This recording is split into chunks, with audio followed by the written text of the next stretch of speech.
But I did want to talk about this. The David Montgomery numbers have gone official as far as what his contract looks like, as does the Jamal Williams contract as well. David Montgomery's contract, 3 years, $18 million. We know that. Just under $9 million guaranteed at the signing, $6.25 million in 2023. He's got a cap hit just under $3 million this year, $7 million in 2024.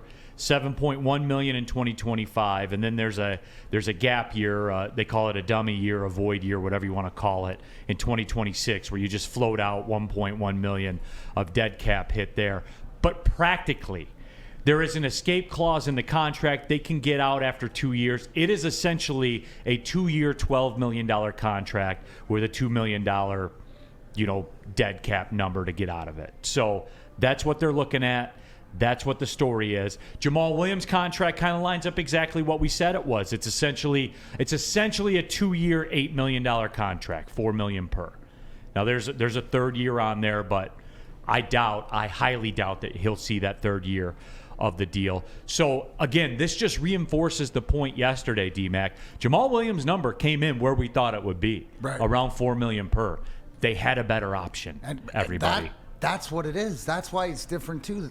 That's why it's not the same old Lions, right? We're the same thing. It's the fact that guys. So you're paying a guy $6 million, right? That's an improvement at your running back, right? Do you right? I'm sitting here saying David Montgomery's worth $2 million more a season than Jamal Williams with the durability, what I've seen, and everything like that. So the fact that you mentioned in his press conference that he wants to be here, so you sort of get him at a deal, a team friendly. Would you say that, Neil? Would you say team friendly deal more than anything else? Is this team friendly? Like, do you like this as a salary cap capologist guy? Do you like this deal? Like this is everything, because it works out that you can get ahead, right? We're not overpaying. We're not doing the same thing we used to do. It's not going to hinder us in getting another player. It actually works out perfectly in line for what this team wants to do. and it's like what everybody else is doing too. Like it's a small first year cap number too. So I mean that's nice that they can get out there in the streets and do some things. I'll tell you this real quick, like just in generalities about what I'm seeing. There are a lot of 3-year deals that are being signed around the league that those guys are never going to see their third year. That's what I'm seeing out there right now. And also too, methinks this. That's the NFL salary cap is going to jump because people are spending the money already 2 years down the road. There's going to be a big time jump, I think, in the NFL salary cap coming up. But again, David Montgomery, D-Mac, you touch on it. He wants to be here. Spenmo, we have some sound from his presser. It was very telling to me. Here was David Montgomery yesterday at his Lions introductory presser. And whatever they need me to be, I'm here to be. So, if I need to go out there and pass protect every play, I'll do it. If I need to go play PP on a punt, I'll do it. If I need to play gunner, I'll do it. If Jared needs some water, I'll give it to him. So, it'll be good. I'm just here to, service the team and, be whoever Coach Campbell needs me to be. And that was David Montgomery yesterday. You don't hear phrases like that being tossed around when free agents who kind of have their choice at where they want to go, where they walk in and say that. Especially a guy that's coming off, fourth straight 1,000-yard all-purpose seasons? Yeah, 4 straight all-purpose 1,000 yards. You know what I'm saying, D-Mac? No, absolutely. That's what I want in my backfield. That's a guy that you mentioned it yesterday also. If you missed any of the show, you can always go back and check it out at woodwardsports.com or anywhere you find podcasts, Spotify, Apple, and stuff like this. But the whole purpose is you got a guy that can play 3 downs, all-purpose yards. The big thing is durability, right? Availability, because he plays so hard, but it's worked in with the deal. That's a team friendly. That means you can go out and make your team better. And he wants to be here. So I like what Rad said too. You got to love an adult with braces, which shows he doesn't care. He's just about the end result, right? I can totally agree. So, you got to be excited because guys want to be here. I think that's the big thing that we take out of the Montgomery deal. Yeah, and also, too, when you bake this all up, you're looking at the 18th pick in the draft for like the Bijan crowd. The 18th pick in the draft is probably going to come in around $4 to $5 million a year anyway. You know what I'm saying? Like that's the number. Probably 3-ish to start, but you see where I'm going with that.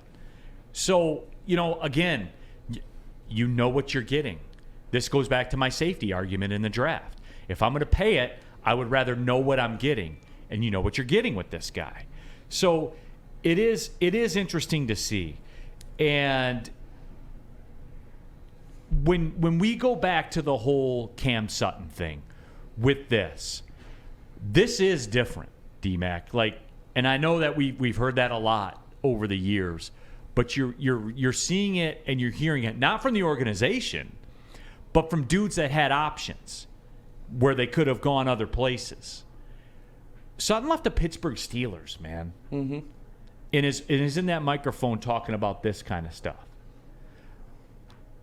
Does it fire you up? I mean, it does, and you know me, like I'm not huge on emotion. I'm about the money. But this does get me going a little bit, Spenny. How did the people take to it yesterday on the heavyweights 5-7? Oh, they love it. They love what they're hearing from both of them. They love the attitude these guys bring, and just, yeah, like you said, coming from the Steelers, which is one of the historically great franchises in NFL history, to have him talking like that, talking highly about the Detroit Lions and the culture there, it means a lot. And people, you know how much Lions fans love that. You know how tied in they are with Dan Campbell and Brad Holmes and what they're building. So. Lions fans. It's awesome to hear. It's awesome to hear out of a guy like that for sure. WoodwardSports.com chat thread. Jack Harrington says, Neil, Arizona and Virginia are bozos. We'll talk about the NCAA tournament coming up in just a little bit. GMMG Channel says Jamal Williams didn't really want to be here. And, I don't even know that it's that. I'm not prepared to go there because, again, his contract is a lot like Montgomery's in that with the Saints, it's cut and dry. It's essentially a 2-year, $8 million contract. When you're talking about guarantees, they can pull the plug on it, too, after 2 years, which I'm sure that they will. I don't even know that it's not that he didn't want to be here because the last I heard the people I talked to, he wanted to be here. It's all coming together, D-Mac. They had a better option. That's it. That's all. They wanted a better player.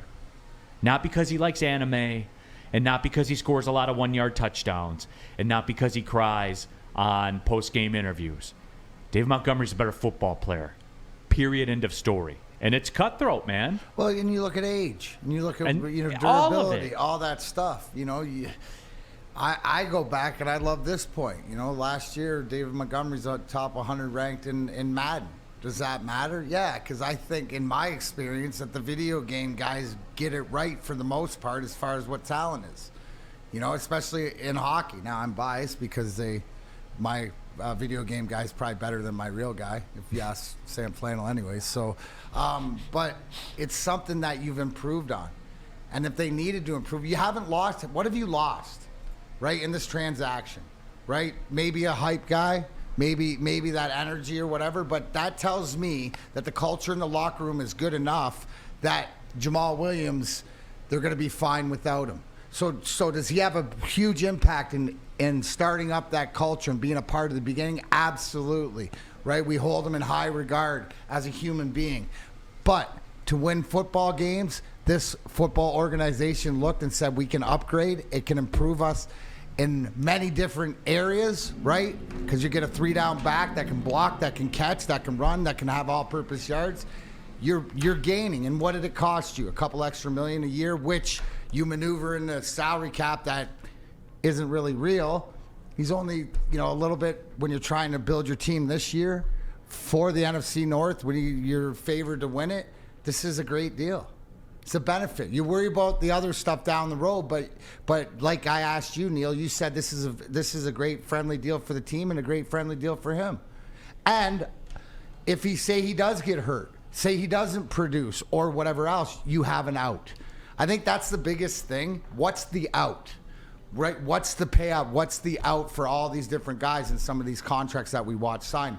You see how they get hung up, how teams can get stuck behind some of these deals. You want a financial geeky thing about the NFL? What I think I'm seeing right now too. I do. Is I think, and we're going to talk about this. Michael Jordan is selling his majority stake in the Charlotte Hornets. Yeah. I think we've reached an inflection point in sports. Like with TV, I think TV contracts are as juiced as they're going to be. I think this is as big as the money's going to get. There has to be a regression at some point. There has to be. And with these free agent deals, and we're seeing outs and everything like that, Juju Smith-Schuster's contract is less than a lot of people thought it was going to be. These owners are tired. We talk about these mega deals, right? We see that figure guaranteed to sign. And we've been familiar with the cash over cap theory that we've talked about.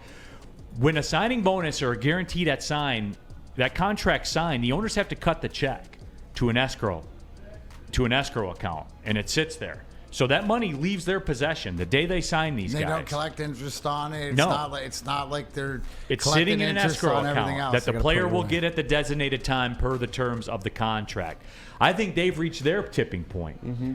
When you sign Matt Stafford and give him $160 million guaranteed, you got to cut loose with that $160 million right there on the spot. That's why the Jalen Ramsey thing, that was the tell to me about all this. The Jalen Ramsey thing, they let him go for a third-round pick because they don't want to pay him this year. All that money he's going to get this year, they just want out of that 17-ish million or whatever it is. They just don't want to pay it. Because how many times can you do that with Cooper Kupp and Aaron Donald and Matt Stafford? How many $100 million checks can you write? And I know that they're billionaires. But to put it in our phrases, like how many $1,000 checks you want to write? How many $300 checks you want to write? Yeah. Like out there. Mm-hmm. You don't. Like it's uncomfortable. And I think we've reached kind of a tipping point with that. When we I'm all in for the downfall of billionaires. Eat the rich, baby. You know where Spenmo's at with it.